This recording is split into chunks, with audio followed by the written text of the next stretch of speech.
You ask Tiger to solve. This deals with linear equations with one unknown. The final result is x equals 4. Let's solve it step by step.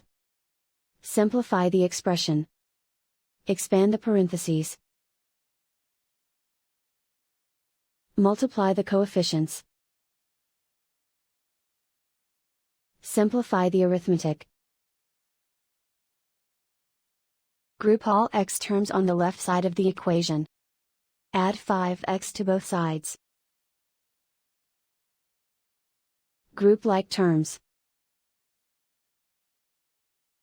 Simplify the arithmetic. Group like terms. Simplify the arithmetic.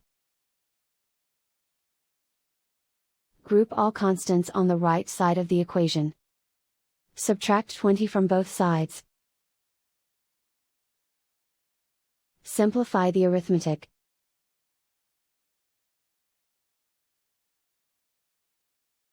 Isolate the x.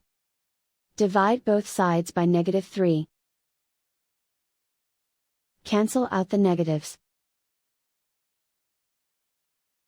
Simplify the fraction. Cancel out the negatives. Find the greatest common factor of the numerator and denominator. Factor out and cancel the greatest common factor. And so the final result is x equals 4.